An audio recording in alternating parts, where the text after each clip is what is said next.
Hello everyone. आज हम लोग वेपर कंप्रेशन सिस्टम पढ़ेंगे। इसमें जो है वेपर कंप्रेशन साइकिल के बारे में पढ़ेंगे। ठीक है। अब ये सिस्टम और साइकिल क्या है, थोड़ा सा इसको हम क्लियर करना चाहेंगे। साइकिल केवल साइकिल होता है, ठीक है। साइकिल केवल साइकिल होता है, उस पर प्रैक्टिकली चीज़ें इम्प्लीमेंट हो या ना हो ये उसकी जिम्मेदारी नहीं है। बट सिस्टम का मतलब साइकिल प्लस उस साइकिल को चलने लायक बनाने के लिए बाकी सारे कंपोनेंट को भी हम ध्यान देते हैं। ठीक है। तो आज हम लोग वेपर कंप्रेशन सिस्टम में वेपर कंप्रेशन साइकिल के बारे में पढ़ेंगे। इसमें पहला पॉइंट क्या कह रहा है, इसमें पहला पॉइंट जो है ये कह रहा है कि यह लगभग रिवर्स रैंकाइन साइकिल जैसा होता है। ठीक है। यह लगभग रिवर्स रैंकाइन साइकिल मतलब रैंकाइन साइकिल का जस्ट उल्टा होता है। ठीक है। रैंकाइन साइकिल हमने पिछली क्लास में जो कवर किया हुआ था, तो उसको देख लेते हैं। ये जो है आपका, ये आपका रैंकाइन साइकिल है। ठीक है। अब इसमें जो टीएस डायग्राम जो बना है रैंकाइन साइकिल, इसको देखेंगे। ये जो ग्राफ आपका है, ये ग्राफ जो है, इस ग्राफ को हम लोग क्या करेंगे, जस्ट रिवर्स कर देंगे। ठीक है। टीएस डायग्राम में इस साइकिल को, इस ग्राफ को हम लोग जस्ट रिवर्स कर देंगे। और जो आपका साइकिल क्लॉकवाइज चल रहा है, मीन्स क्लॉकवाइज का मतलब यहाँ पे रैंकाइन साइकिल में जो है कि वर्क प्रोड्यूस होता है। तो अब हम लोग जो है वेपर कंप्रेशन साइकिल जो है पढ़ने जा रहे हैं। तो वो क्या होता है, वेपर कंप्रेशन साइकिल वो रैंकाइन साइकिल का उल्टा होता है। तो इसका मतलब जो रैंकाइन साइकिल और टीएस वाला जो ये आपका डायग्राम है, इसमें जो आपका ग्राफ बना इसको भी रिवर्स कर देना है। और जो ये क्लॉकवाइज चल रही है साइकिल, इसको एंटी क्लॉकवाइज कर देना है। ठीक है। तब हम लोग जो है कि वहाँ पे हम लोग जो है वेपर कंप्रेशन साइकिल में देखेंगे। तो जो आपका साइकिल है, यहाँ पे दिखा दे रहे हैं आपको टीएस डायग्राम पे, ये देखिए उल्टा कर दिए हैं, ग्राफ को भी उल्टा कर दिए हैं। और जो डायरेक्शन है वो एंटी क्लॉकवाइज है, हो गया। ठीक है। तो यहाँ पे दो चीज़ें हैं कि पहला हमने तो ग्राफ जो है कि रिवर्स कर दिया, उल्टा कर दिया। और जो है साइकिल जो यहाँ पे एंटी क्लॉकवाइज चल रही है। अब एंटी क्लॉकवाइज साइकिल का मतलब कि हमने पहले भी क्लियर किया हुआ था कि अगर साइकिल क्लॉकवाइज चलती है तो वहाँ वर्क प्रोड्यूस होता है। अगर वही साइकिल एंटी क्लॉकवाइज में चलेगी तो वहाँ पे वर्क कंज्यूम होगा। तो यानी वेपर कंप्रेशन साइकिल में वर्क कंज्यूम होगा। ठीक है।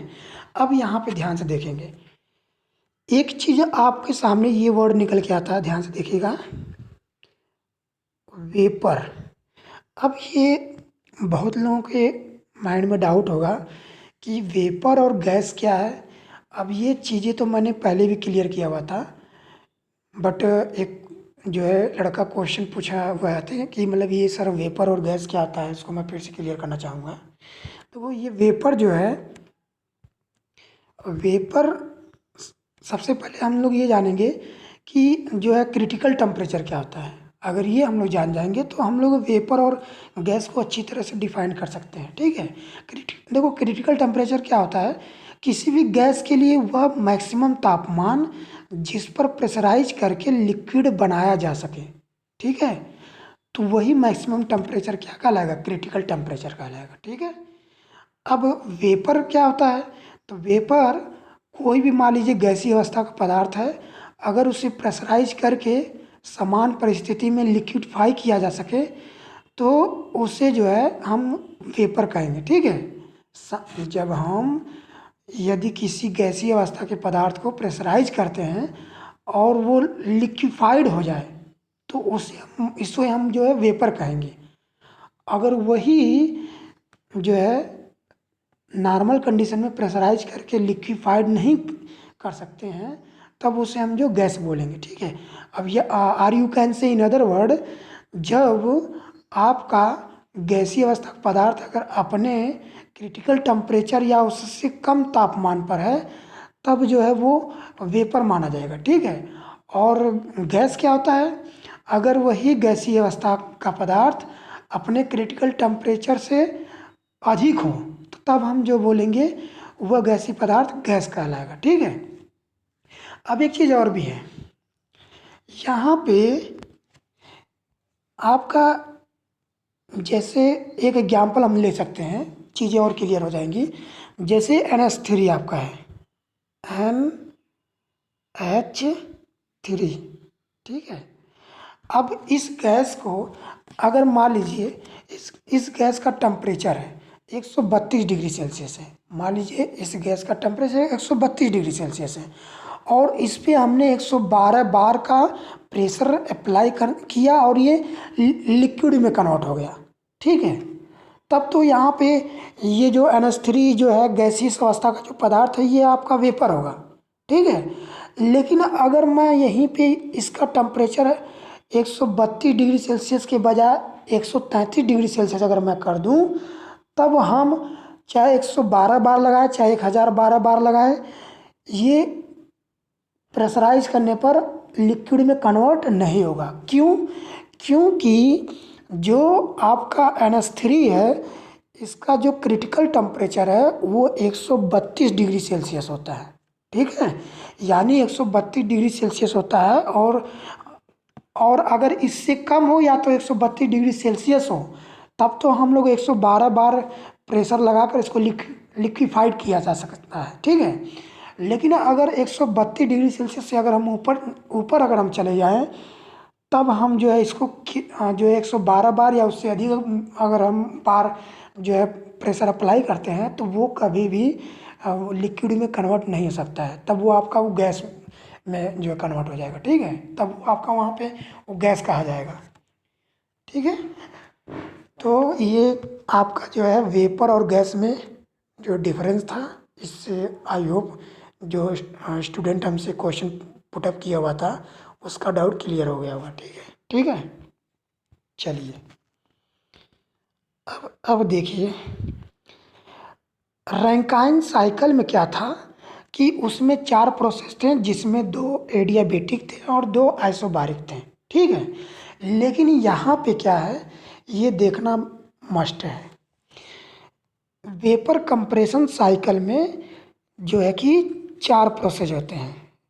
ये देखिए, वेपर कंप्रेशन साइकिल में 4 प्रोसेस होते हैं जिसमें आपका 2 आइसोबारिक और 1 आइसेंट्रोपिक तथा 1 आइसेंथेल्पिक। ठीक है।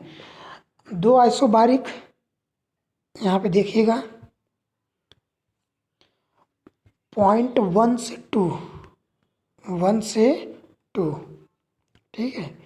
1 से 2 आपका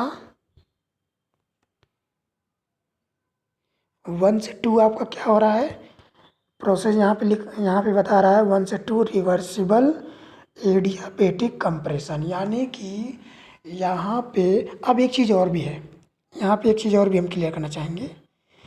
जो 0.1 है वो आपका कहाँ पे है, ध्यान से समझिएगा, वेरी मोस्ट इम्पोर्टेंट पॉइंट है। इस ग्राफ में 0.1 जो है वो किस लाइन पे है, सेचुरेटेड वेपर लाइन पर है। मीन्स वहाँ पे ड्राइनेस फ्रैक्शन जो है, यानी सेचुरेटेड वेपर लाइन पे ड्राइनेस फ्रैक्शन का जो मान होता है x = 1 होता है। ठीक है। आए समझे। ये ड्राइनेस फ्रैक्शन क्या होता है, ये भी एक लड़का जो है क्वेश्चन जो कि पूछा हुआ था, तो हम इसको क्लियर करना चाहेंगे। देखो, ड्राइनेस फ्रैक्शन का मतलब शुष्कता भिन्नता इसको बोलेंगे ना। ठीक है। अब यहाँ पे ड्राइनेस फ्रैक्शन का मतलब एक चीज़, जैसे मान लीजिए हम बताना चाहेंगे कि एक आपका वेट स्टीम ले लीजिए। वेट स्टीम का मतलब ये है कि आर्द्र भाप। ठीक है। आर्द्र भाप का मतलब उसमें लिक्विड की भी मात्रा होगी और स्टीम की भी मात्रा होगी। ठीक है। ऐसे में तो आर्द्र भाप को हम बताना चाहेंगे कि आर्द्र भाप क्या है कि अगर उसमें हम देखें तो लिक्विड भी होगा और वो स्टीम भी होगा। तो पहले हम लोग जान जाएं कि ड्राइनेस फ्रैक्शन क्या था, उसको यक्स से डिनोट करते हैं। उसको किससे डिनोट करते हैं, यक्स से। ठीक है।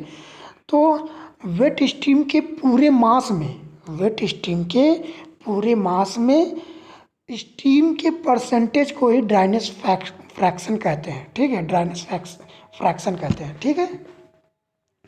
अब यहाँ पे अब एक हम एग्जाम्पल अगर लेना चाहें तो जैसे हम अगर कह दें कि x बराबर 0.7,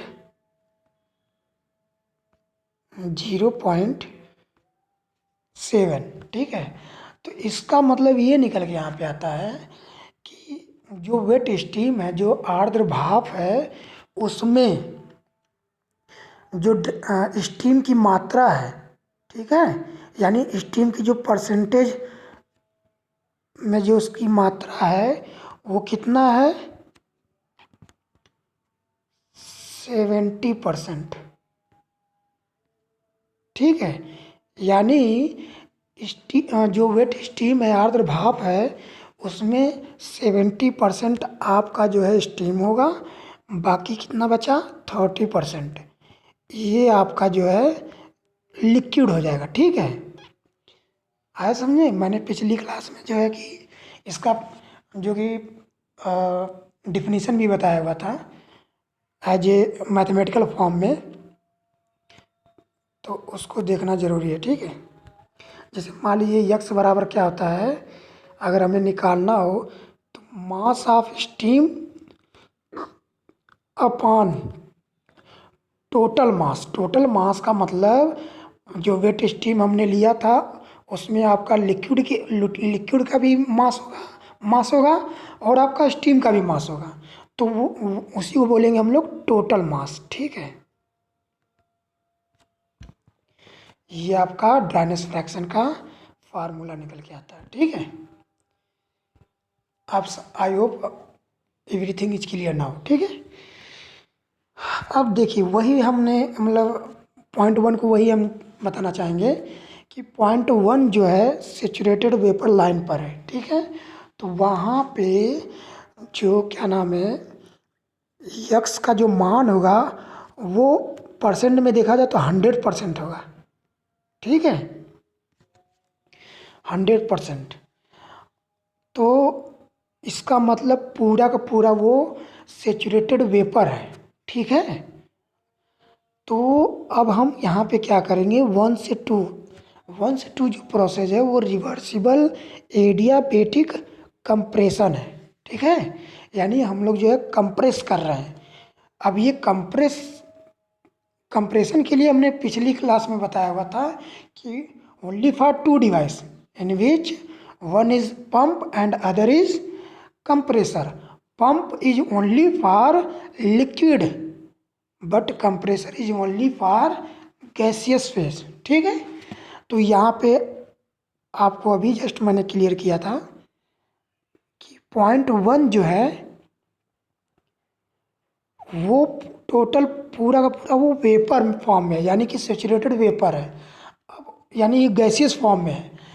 तो इसको हम क्या करेंगे, 1 से 2 कंप्रेस करेंगे थ्रू कंप्रेसर, ठीक है। अब वहाँ पे देखा जाए तो टेम्परेचर और प्रेशर उसका क्या हो जाता है, वेपर का हाई हो जाता है, यानी प्रेशर भी हाई हो जाता है और टेम्परेचर भी हाई हो जाता है, ठीक है। तो यहाँ पे अब देखेंगे कि 2 से 3 अब क्या होने जा रहा है, ये देखिए अब एक चीज़ और भी यहाँ पे है।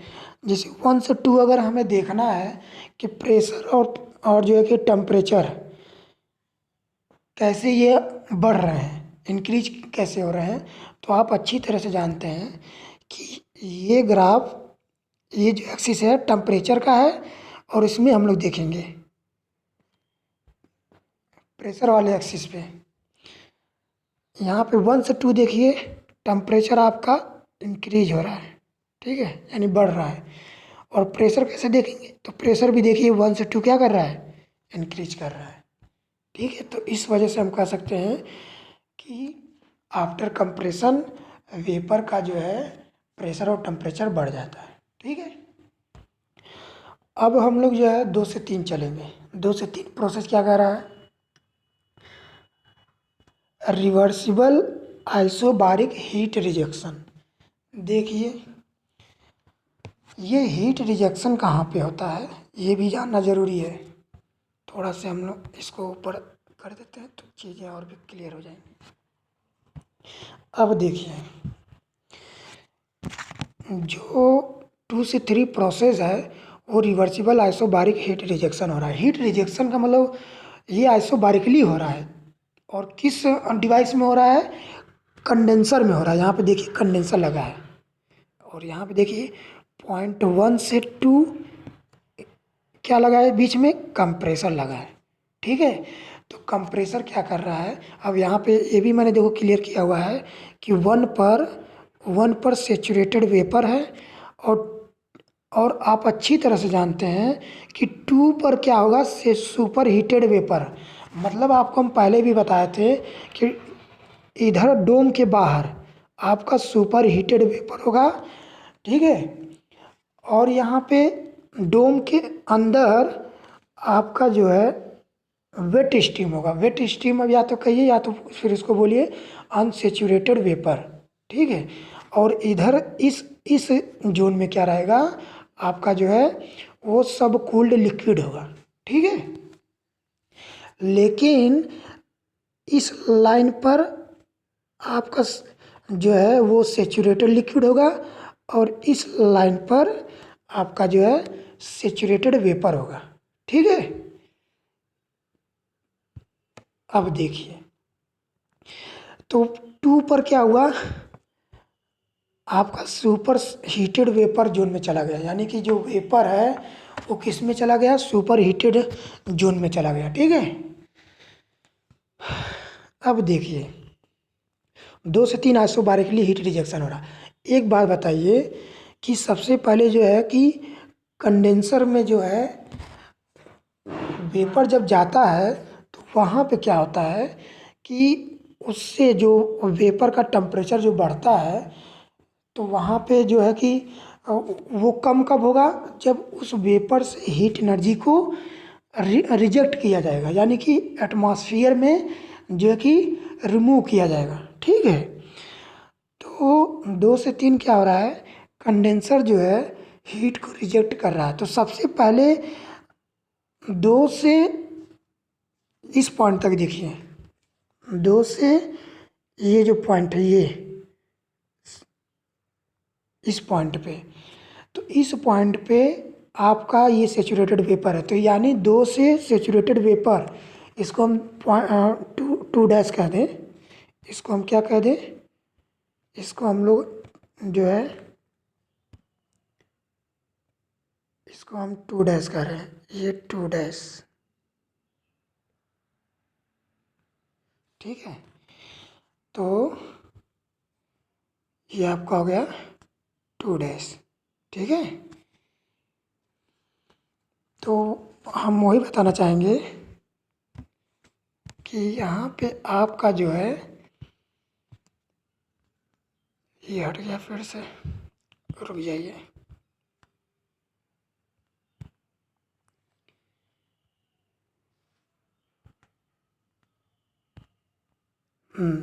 ठीक है,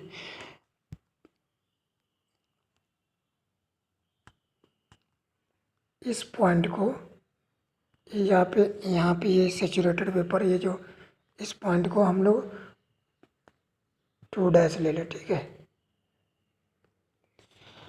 अब देखिए यहाँ पे जो 2 से 3 प्रोसेस है रिवर्सिबल आइसोबारिक हीट रिजेक्शन है। ठीक है,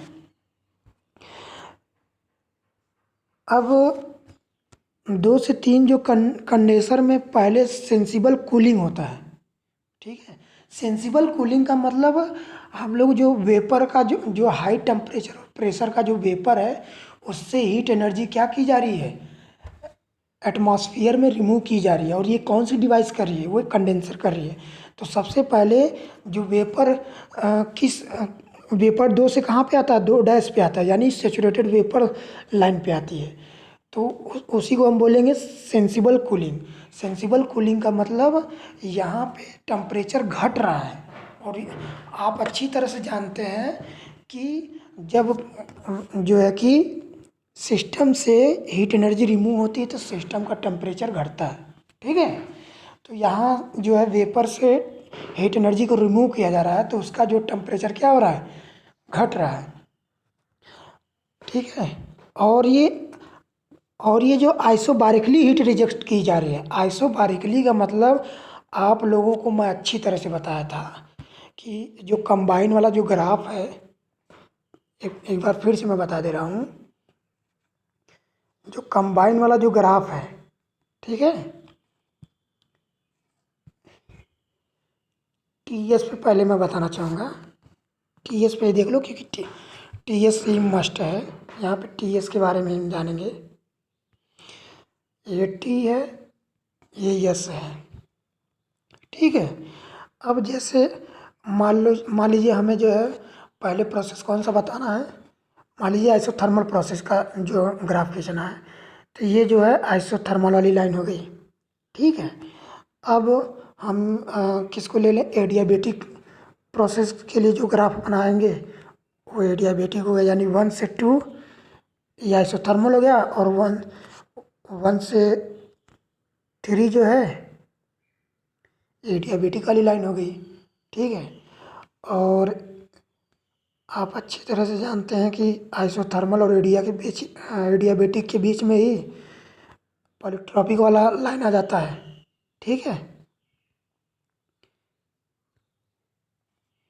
और उसके लिए बताए थे कि आइसोबारिक वाली लाइन और आइसोकोरिक वाली लाइन, ये आपका आइसोकोरिक वाली लाइन हो जाती है, और ये वाली लाइन आइसोबारिक वाली लाइन हो जाती है, ठीक है।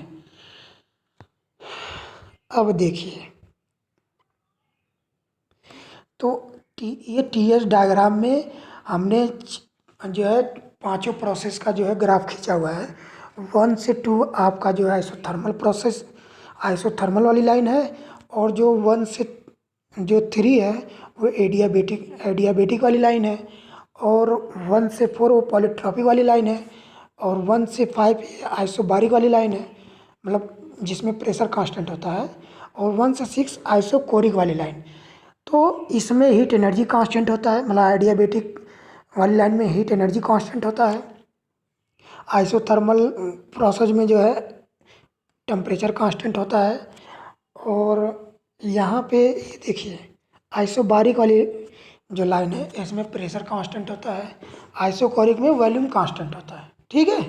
तो अब देखिए, यही चीज़ मैं बताना चाह रहा था कि यहाँ पे ये जो पीछे, ये जो यहाँ पे ये बना टीएस डायग्राम, इसमें देखिए ध्यान से, ये आइसोबारिकली वाली लाइन कैसी बनी गई है, ऐसे गई है। तो यहाँ पे भी देखिए, डोम के बाहर देखिए ध्यान से, डोम के बाहर लाइन कैसे गई है, फॉलो कर रही है कि नहीं, टीएस वाले डायग्राम में जो बनाया हूँ 1 से 5 उसी को फॉलो कर रही है। तो वहाँ पे आइसोबारिकली हीट जो है कि रिजेक्ट की जा रही है, ठीक है। तो 2 से 3 जो है हम लोग जो है आइसोबारिकली हीट रिजेक्ट की जा रही है।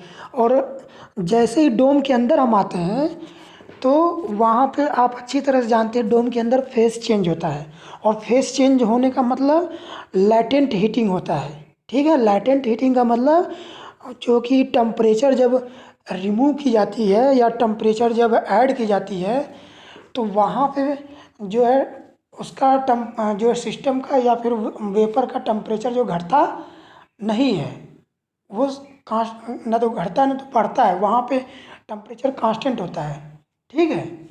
तो वही जो है लैटेंट जो वही हीट रिमूव होती है या हीट ऐड होती है, उसी को लैटेंट हीट बोलते हैं। लेकिन यहाँ पे हीट को रिमूव की जा रही है, और वो भी डोम के अंदर जब आती है वो वेपर, तो वो क्या होता है, अपना जो फेस चेंज करती है, ठीक है।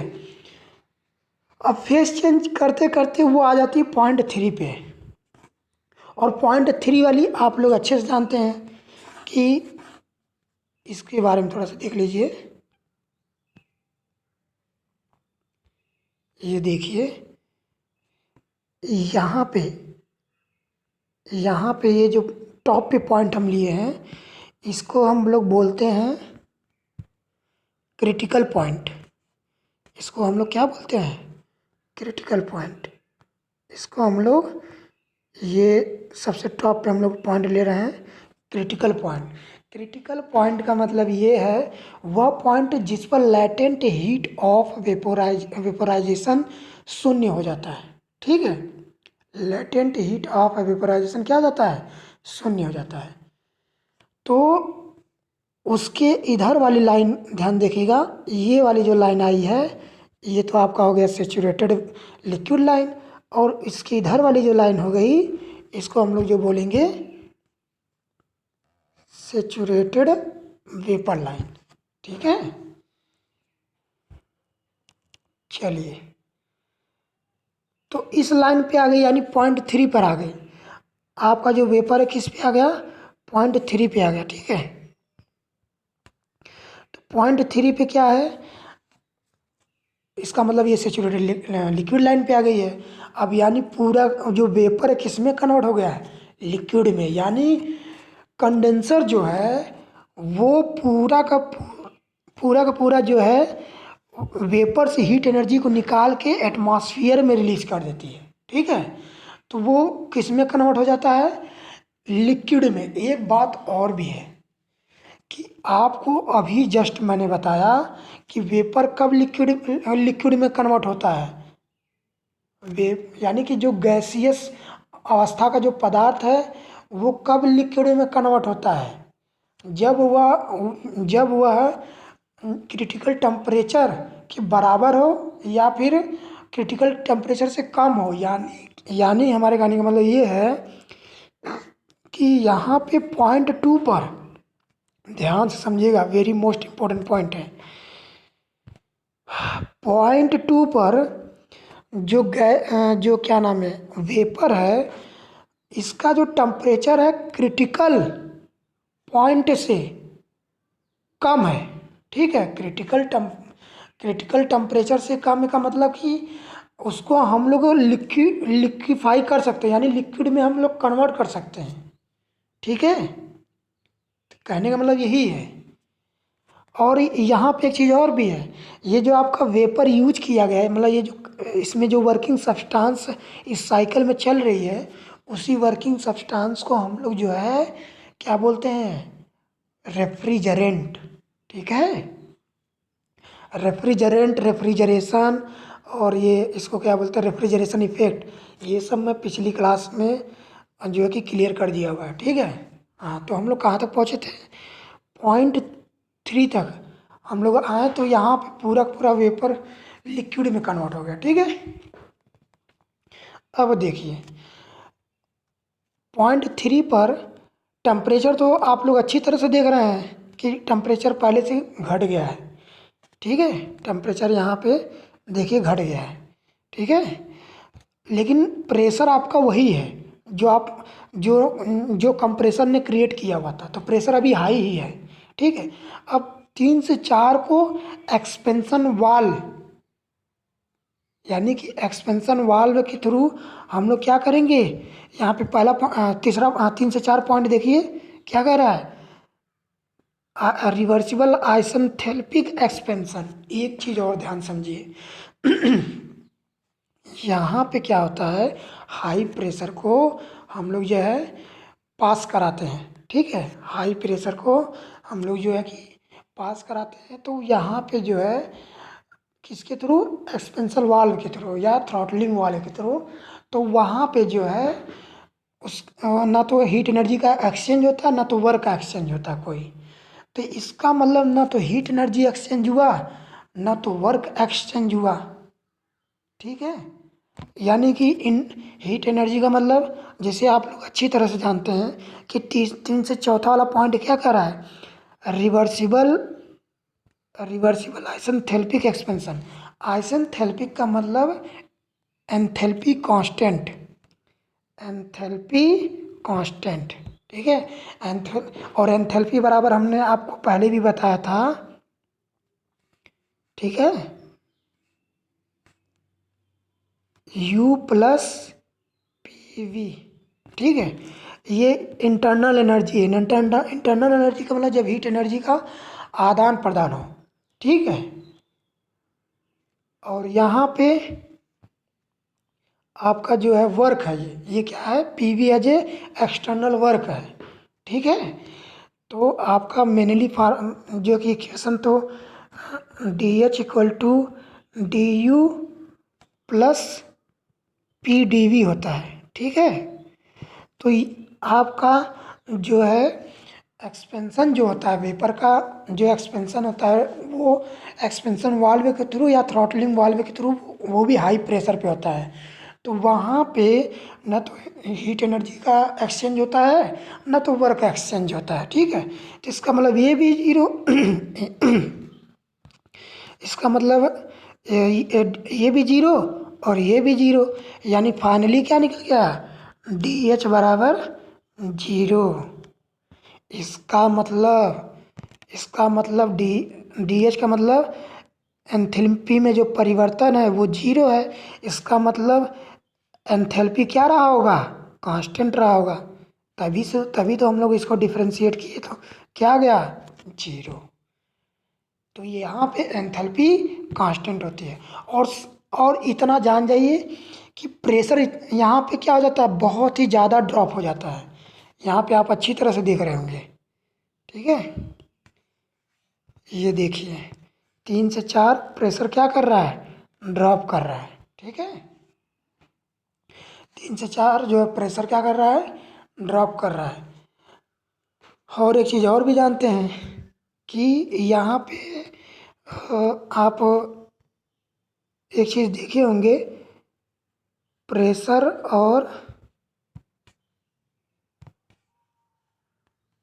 डायरेक्टली प्रोपोर्शनल होता है टेम्परेचर के, ठीक है।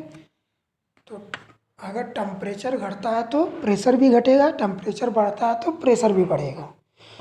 इसका मतलब प्रेशर जो है डायरेक्टली प्रोपोर्शनल है किसके, टेम्परेचर के, ठीक है। तो यहाँ पे प्रेशर बहुत ही डाउन हो जाता है। ये देखिए प्रेशर कैसे हम देख रहे हैं डाउन हो रहा है इस पीवी वाले ग्राफ में, ठीक है। चलिए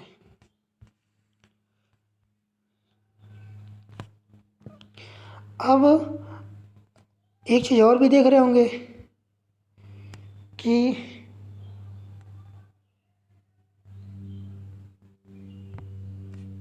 पॉइंट, ये देखिए पॉइंट फोर का मतलब ये किस रीजन में आ गया है, ये आपका मिक्स फेज है। मतलब यहाँ पे लिक्विड प्लस वेपर ये दोनों यहाँ पे है, ठीक है। यहाँ पे लिक्विड प्लस वेपर यहाँ पे आपका दोनों जो कि फेज में है। और वो अब इसके बाद जो है 4 से 1 क्या कह रहा है, प्रोसेस 4 से 1 जो है वहाँ पे क्या हो रहा है, रिवर्सिबल आइसोबारिक हीट एडिशन। इसका मतलब यहाँ पे हम लोग हीट एनर्जी को ऐड कर रहे हैं, ठीक है। हीट एनर्जी को हम लोग क्या कर रहे हैं, ऐड कर रहे हैं। ऐड करने का मतलब ये है कि हम लोग जो है कि इवोपरेटर में जब वो आपका ये मिक्स फेज का जो वर्किंग सब्सटेंस इवोपरेटर में जाता है, इवोपरेटर में कॉयल में जाता है, यानी कि इवोपरेटर कॉयल होता है, उसके अंदर एंट्री करता है और ये दोनों फेज में होता है। यहाँ पे देखिए, ठीक है। तो ये इवोपरेटर में क्या करता है, एंट्री करता है। तो इवोपरेटर में कॉयल होता है, उस कॉयल में क्या करता है, ये जो मिक्स्ड फेस का जो वर्किंग सब्सटेंस एंट्री करने के बाद वहाँ पे अब हम लोग क्या करते हैं कि जहाँ का हमें जो है मतलब जिस जगह हमें रेफ्रिजरेशन इफेक्ट प्राप्त करना होता है, देखो यार ये रेफ्रिजरेशन इफेक्ट क्या है ये पहले जान जाओ। रेफ्रिजरेशन इफेक्ट का मतलब ये होता है कि आपका जितनी हीट एनर्जी कमरे से जितनी हीट एनर्जी कमरे से रिमूव की जाती है उसे ही हम लोग उसके अमाउंट को ही हम लोग क्या बोलते हैं, रेफ्रिजरेशन इफेक्ट बोलते हैं, ठीक है। Are you can say in other word the amount of heat extracted from low temperature system is known as refrigeration effect, ठीक है। यानी ये हीट एनर्जी का अमाउंट होता है जो लो टेम्परेचर सिस्टम से क्या की जाती है, एक्सट्रैक्ट की जाती है, यानी निकाली जाती है, यानी रिमूव की जाती है, ठीक है। तो अब यहाँ पे देखिएगा अभी तो मैं आपको मैंने जस्ट अभी क्लियर किया हुआ है कि यहाँ पे प्रेशर और टेम्परेचर बहुत ही न, जो डाउन हो जाता है 0.4 पर, क्योंकि आपको जस्ट अभी मैंने बताया pressure proportional directly proportional to temperature. Pressure drop हुआ तो टेम्परेचर भी ड्रॉप हो जाएगा। ये आपका गैलीसेक लॉ कहता है, ठीक है। आप अच्छी तरह से जानते हैं कि जो ये बॉयल्स लॉ होता है वो प्रेशर जो है इन्वर्सली प्रोपोर्शनल होता है वॉल्यूम के, और जो चार्ल्स लॉ होता है उसमें प्रेशर कांस्टेंट होता है, ठीक है। तो वहाँ पे जो वॉल्यूम होता है जो है कि डायरेक्टली टेम्परेचर के प्रोपोर्शनल होता है, और जो गैलीलियो लॉ होता है वो उसमें जो वॉल्यूम कांस्टेंट होता है और उसमें जो है प्रेशर जो होता है जो वर्किंग सब्सटेंस का वो डायरेक्टली प्रोपोर्शनल होता है टेम्परेचर के। तो यही गैलीलियो लॉ की यहाँ पे बात हो रही है, ठीक है।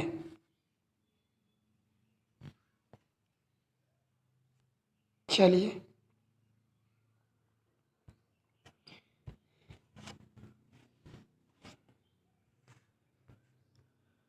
अब यहाँ पे हम लोग इवोपरेटर में आ गए हैं।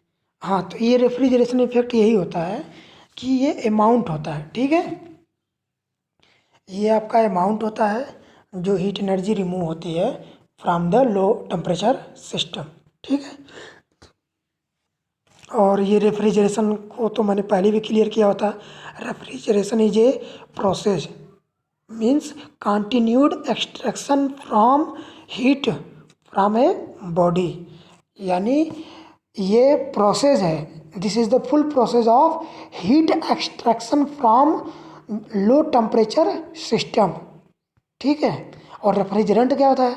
रेफ्रिजरेंट ए मतलब इसको हम एज ए इसको बोलते हैं वर्किंग सब्सटेंस, मतलब a refrigerant is defined as any substance that absorbs heat through expansion or vaporization and loses it through condensation in a refrigeration system। मतलब रेफ्रिजरेंट एक सब्सटेंस है, ठीक है, जो हीट एनर्जी को अब्जॉर्ब करता है एक्सपेंशन या वेपोराइजेशन के थ्रू, ठीक है, और इसको लूज करता है, लूज का मतलब इसको लॉस, ये हीट एनर्जी को लूज करता है कंडेंसेशन प्रोसेस के थ्रू, ठीक है।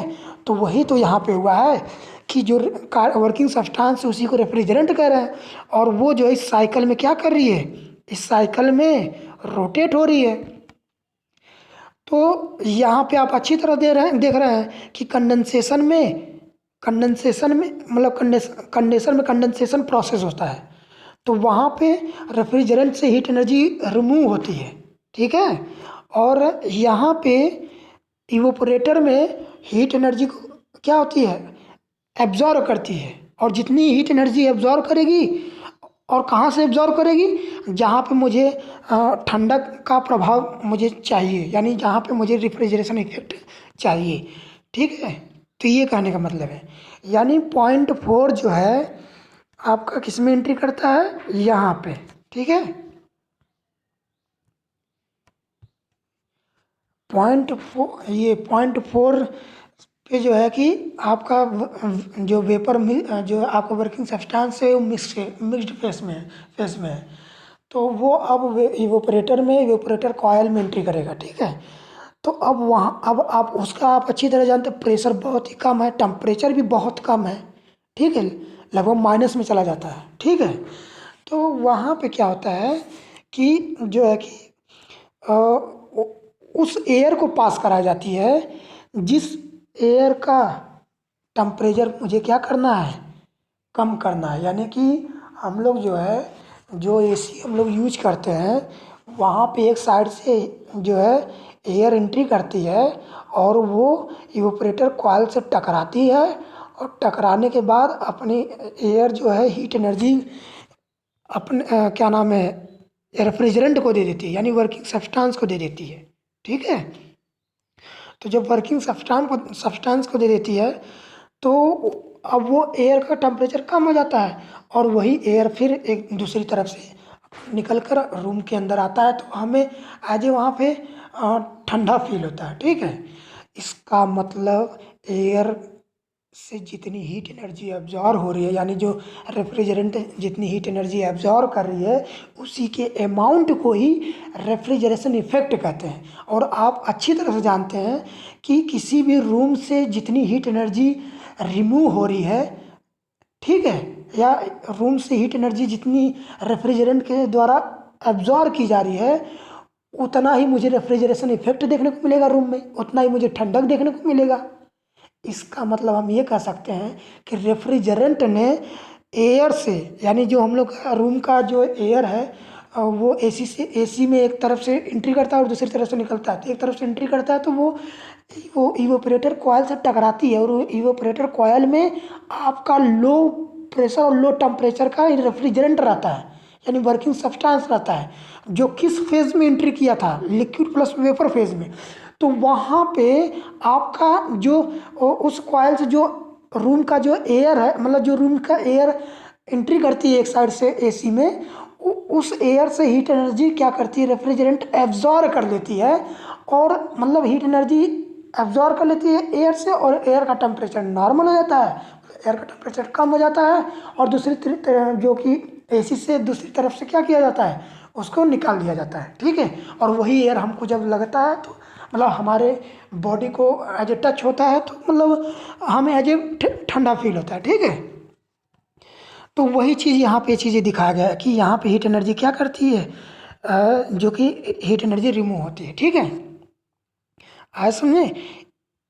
तो अगर इस ऐसे भी अगर आप नहीं समझे हैं तो मैं थोड़ा से एज ए इंटरनली वे में उसको मैं समझाना चाहूँगा, एज ए डीपली वे में। जैसे आपका ये कॉयल है,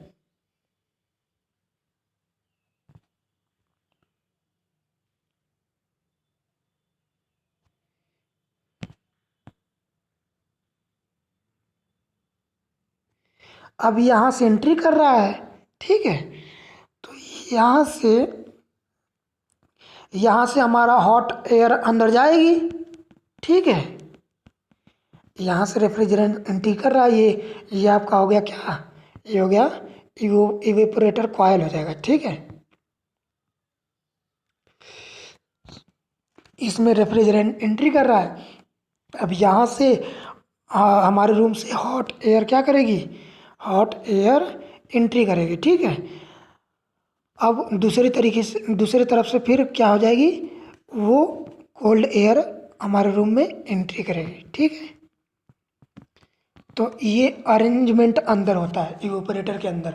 ठीक है, अब देखिए एक चीज़ और भी आपको यहाँ पे ध्यान से देखने को मिलेगा कि अब जो मिक्स्ड फेज था, जो लिक्विड प्लस वेपर था, जो इवेपोरेटर कॉइल में एंट्री किया था, उसमें जो है क्या करता है, एयर से हीट एनर्जी वो ऐड करती है, मतलब अपने अंदर ऑब्जर्व करती है। तो जो लिक्विड प्लस वेपर था,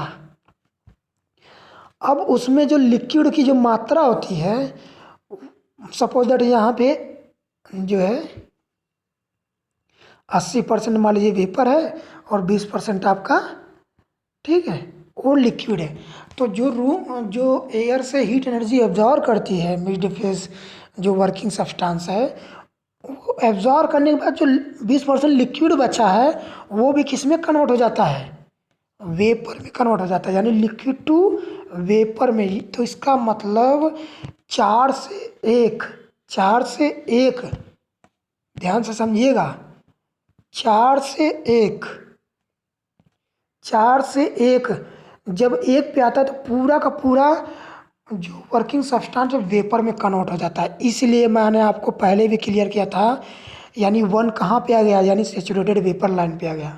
ठीक है, एक बात और भी बताना चाहूँगा, ये सेचुरेटेड वर्ड कहाँ से आ रहा है, सेचुरेटेड का मतलब ये है कि अब जैसे मैं कह दिया सेचुरेशन टेम्परेचर, ठीक है, सेचुरेशन टेम्परेचर का मतलब ये है कि जैसे आपको हम कहेंगे कि किसी भी प्रेशर के लिए सेचुरेशन टेम्परेचर उसे बोलते हैं।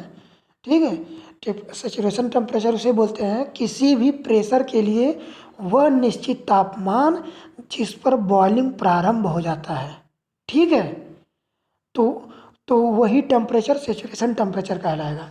जैसे वाटर के लिए बात करें तो 1 atm प्रेशर के लिए जो सेचुरेशन टेम्परेचर होगा वो 100 डिग्री सेल्सियस होगा, क्योंकि 100 डिग्री सेल्सियस पे वाटर वाटर जो है बॉइलिंग का मतलब वाटर का बॉइलिंग प्रारंभ हो जाता है। ठीक है, तो इसलिए 100 डिग्री सेल्सियस को हम क्या बोलेंगे, यानी एक एटीएम प्रेशर के लिए, एटीएम का मतलब एटमॉस्फेरिक प्रेशर, एक एटमॉस्फेरिक प्रेशर के लिए जो वाटर का बॉइलिंग टेम्परेचर है वो 100 डिग्री सेल्सियस, उसी टेम्परेचर को हम लोग सेचुरेशन टेम्परेचर बोलेंगे। ठीक है, तो हम दूसरे वर्ड में हम ये भी बोल सकते हैं कि किसी भी प्रेशर के लिए वह मतलब कि वह तापमान जिस पर जो है वर्किंग सब्सटेंस फेस चेंज करना स्टार्ट कर दे। इसलिए इसीलिए मैं ये चीज़ आपको समझा रहा था कि ये वाली लाइन जो है, ये लाइन जो है सेचुरेटेड लिक्विड लाइन है, यानी कि सेचुरेटेड का मतलब इस लाइन पे ये लाइन सेचुरेटेड टेम्परेचर है। ठीक है, यानी इस लाइन पे कहीं पे भी हम आएंगे तो सेचुरेटेड टेम्परेचर होगा। और यानी इस लाइन पे कोई भी अगर वर्किंग सब्सटेंस आता है तो वो सेचुरेटेड लाइन लिक्विड लाइन कहलाएगा, मतलब हाँ सॉरी, सेचुरेटेड लिक्विड कहलाएगा। ठीक है, और इस लाइन पे अगर आता है तो सेचुरेटेड वेपर कहलाएगा। क्योंकि आपको मैंने पहले भी पिछली क्लास में बताया था कि जैसे मान लीजिए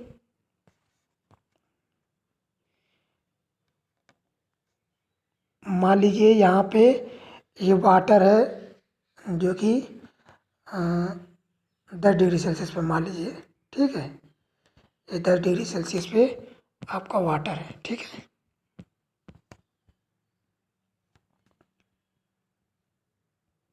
ये 10 डिग्री सेल्सियस पे वाटर है।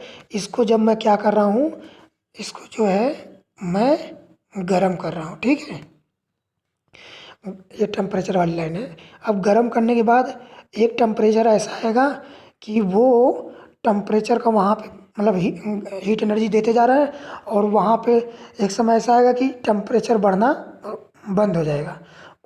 इसी को हम बोलेंगे सेचुरेशन टेम्परेचर। इसका मतलब कि वो वहाँ पे आपका फेस चेंज होगा, यानी कि वो कौन सा टेम्परेचर है, 100 डिग्री सेल्सियस, यानी 100 डिग्री सेल्सियस सेचुरेशन टेम्परेचर हो गया। तो ये सेचुरेशन टेम्परेचर है।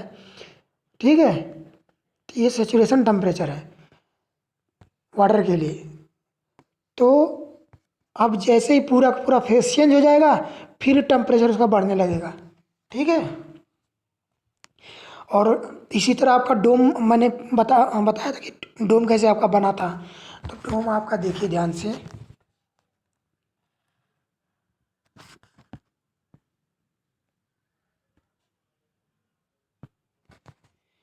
जैसे जैसे हम लोग ध्यान देखिएगा, जैसे जैसे हम लोग प्रेशर बढ़ाते हैं वैसे वैसे जो है लेटेंट हीट ऑफ वेपोराइजेशन वो क्या होता जाता है, कम होता जाता है। ठीक है,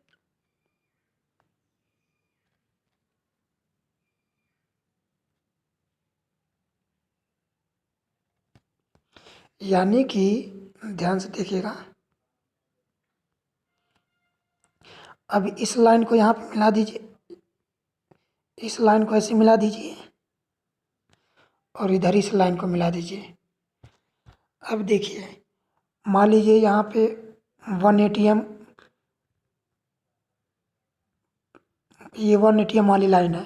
यहाँ पे हम लोग जब हीट एनर्जी प्रोवाइड करते हैं तो फिर एक टेम्परेचर ऐसा आता है कि जो है कि उसके बाद वो बॉइलिंग प्रारंभ हो जाता है, यानी वो अपना फेज कन्वर्ट करने लगता है। ठीक है, और ये लाइन, इस लाइन का मतलब ये है कि यहाँ पे जो है कि फेस चेंज हो रहा है। ठीक है, लेकिन जैसे जैसे हम लोग प्रेशर बढ़ाते हैं वैसे वैसे मतलब जैसे जैसे प्रेशर बढ़ेगा वैसे वैसे लैटेंट हीट ऑफ वेपोराइजेशन कम होता जाएगा। ठीक है, वेपोराइजेशन का मतलब लिक्विड से वेपर में कन्वर्ट होना। ठीक है, तो वो जो टाइम है वो कम होता जाएगा। अब देखिए यहाँ पे सबसे ज़्यादा टाइम लिया, यहाँ पे और कम हो गया, यहाँ पे और कम हो गया, यहाँ पे और कम हो गया, यहाँ पे और कम हो गया। एक ऐसा समय आएगा जहाँ पे डायरेक्ट लिक्विड से वेपर में कन्वर्ट हो जाएगा, वहाँ पे फेस चेंज करने के लिए टाइम रहेगा ही नहीं। तो वही उसी पॉइंट को हम बोलेंगे क्रिटिकल पॉइंट, ठीक है, जहाँ पे लैटेंट हीट ऑफ वेपोराइजेशन शून्य हो जाता है, ठीक है।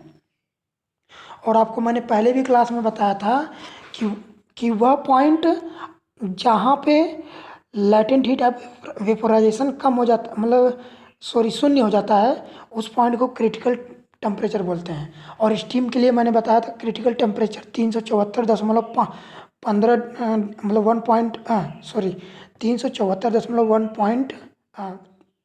374.15 डिग्री सेल्सियस, ये आपका क्रिटिकल टेम्परेचर होता है। और क्रिटिकल प्रेशर क्या होता है, 221.2 बार होता है, ठीक है। ये आपका मैंने पहले भी क्लियर सब कर दिया हुआ था, ठीक है। तो अब यहाँ पर लैटेंट हीट ऑफ वेपराइजेशन सबसे ज़्यादा, लैटेंट हीट का मतलब कि यहाँ पे हीट एनर्जी एब्जॉर्ब हो रही है लेकिन टेम्परेचर नहीं बढ़ रहा है, ठीक है। इसका मतलब यहाँ पे फेस चेंज हो रहा है, इसका मतलब ये लैटेंट हीटिंग हो रहा है। लैटेंट हीटिंग मैंने पहले भी बताया था कि टेम्परेचर कांस्टेंट रहता है और जो कि फेस चेंज हो जाता है, ठीक है। और आपको ये भी पहले क्लियर किया हुआ था कि जैसे जैसे जैसे जैसे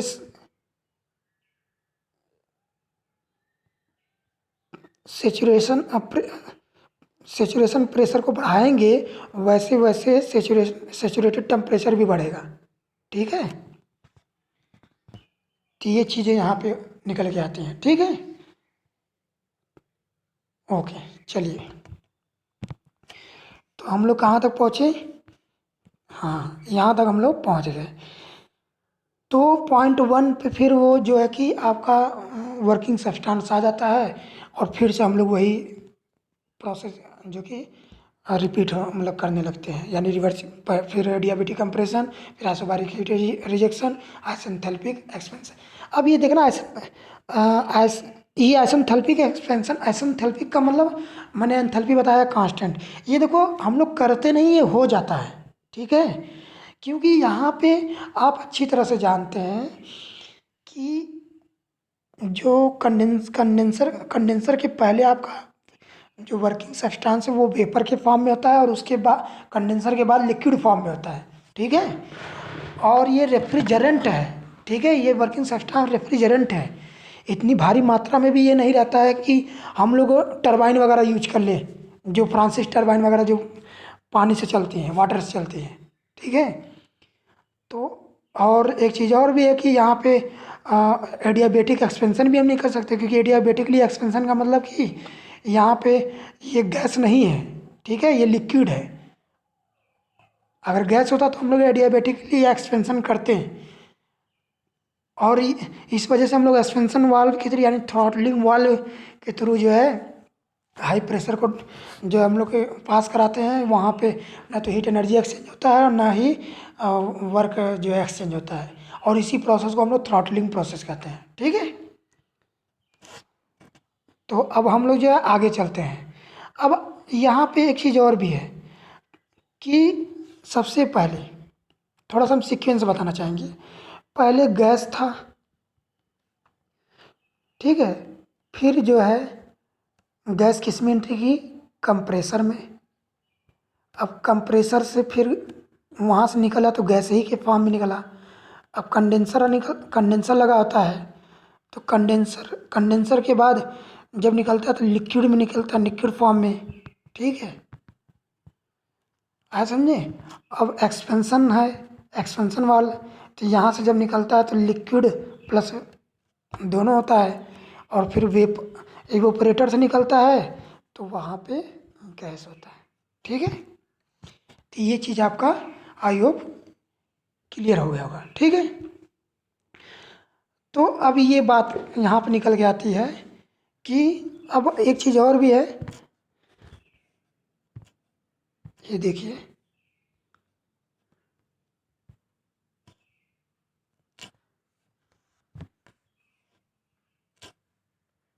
ये वाली जो लाइन है, इस लाइन को हम सेचुरेटेड लिक्विड लाइन बोले हैं।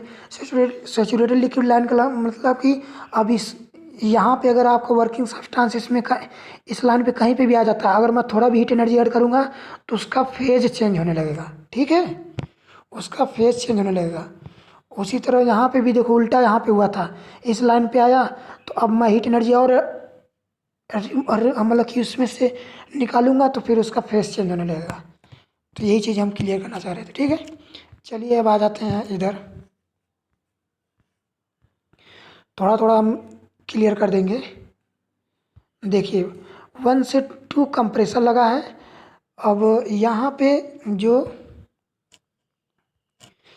पे सेचुरेटेड वेपर लो प्रेशर पर, सेचुरेटेड वेपर ये वाला पॉइंट देखिएगा, सेचुरेटेड वेपर। अब देखिए वहाँ मैंने बताया था जो वहाँ पे जो स्टेट 1 है वहाँ पे सेचुरेटेड वेपर है और जो कि लो प्रेशर पे है। और इतना जान जाना इवेपोरेटर में ही सबसे ज़्यादा लो प्रेशर, मतलब लो प्रेशर इवेपोरेटर में ही होता है, ठीक है।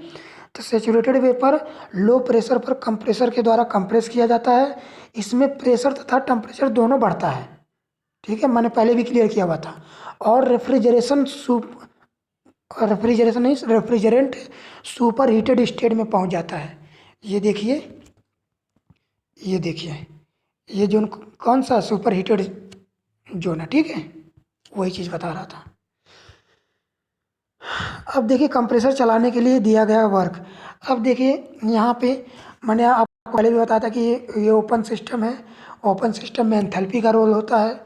और मुझे अब जो कंप्रेसर में जो वर्क दिया गया तभी तो कंप्रेस हुआ है। तो जो वर्क दिया गया है वो हम लोग क्या करते हैं एच, और ओपन सिस्टम में एंथैल्पी का रोल होता है, इसलिए H2 - H1 ये आपका कंप्रेशन वर्क निकलेगा, ठीक है। चलिए ये कंडेंस देखिए वही चीज़ें जो मैंने पीछे एक्सप्लेन किया है वही चीज़ें सब यहाँ पे है, बाकी और कोई नई चीज़ें इसमें नहीं है, ठीक है। देखिए हाई टेम्परेचर के सुपर हीटेड रेफ्रिजरेंट से उसमें ऊर्जा एटमॉस्फेयर में निकाली जाती है। यह प्रक्रिया आइसोबारिक होती है, ठीक है। पहले सेंसिबल कूलिंग होती है, पहले भी मैं बताया हूँ, जिससे रेफ्रिजरेंट सेचुरेशन टेम्परेचर तक आता है, ठीक है। यानी ये दोनों लाइन पर और इसके बीच में कहीं पे भी अगर हम आ जाते हैं तो वो सेचुरेशन टेम्परेचर होता है। सेचुरेशन टेम्परेचर में उस दौरान आपका जो है उसके जो है सेचुरेशन टेम्परेचर का वह टेम्परेचर जहाँ पे वो बॉइलिंग या फिर वेपोराइजेशन जो है होता है, ठीक है। चलिए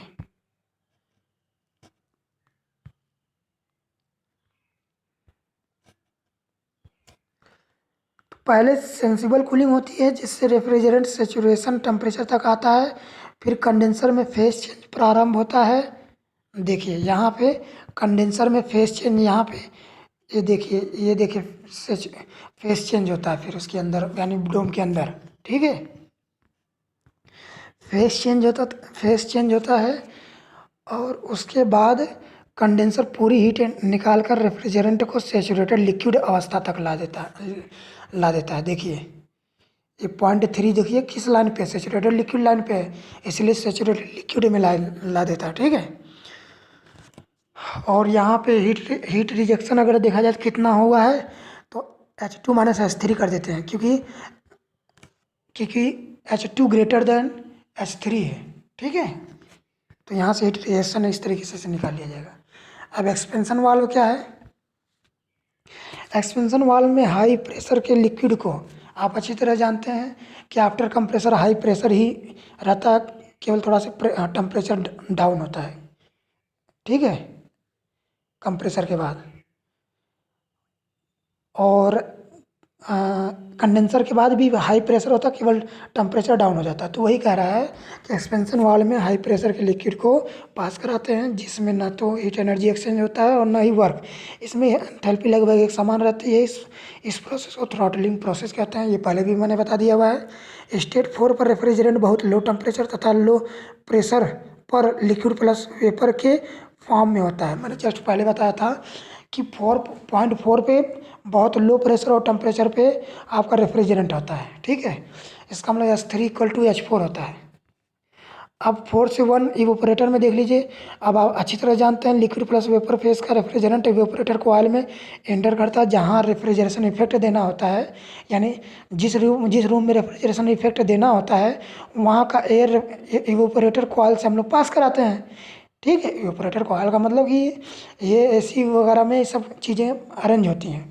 तो इवेपोरेटर कॉइल से पास कराई जाती है जिससे एयर अपनी इसमें ऊर्जा रेफ्रिजरेंट को दे देती है। रेफ्रिजरेंट फेज चेंज करता है तथा एयर का टेम्परेचर कम हो जाता है। इवेपोरेटर के अंत में रेफ्रिजरेंट पूर्णतः वेपर में कन्वर्ट हो जाता है, मतलब स्टेट 1 पे चला जाता है, 4 से 1 पर लिक्विड नहीं बचता है। अच्छी तरह मैंने आपको भी ये भी क्लियर कर दिया है।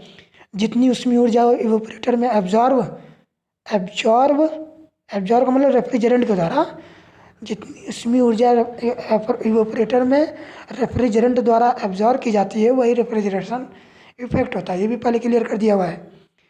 और अगर मुझे रेफ्रिजरेशन इफेक्ट निकालना हो या फिर इवेपोरेटर में हीट एडिशन निकालना है तो H1 - H4 कर दीजिए, बिकॉज H1 यानी एंथैल्पी जो है पॉइंट स्टेट 1 पे जो है ग्रेटर है देन स्टेट 4 पर एंथैल्पी के। ठीक है, यानी H1 - H4 और H4 = H3 है तो H1 - H3 हो गया।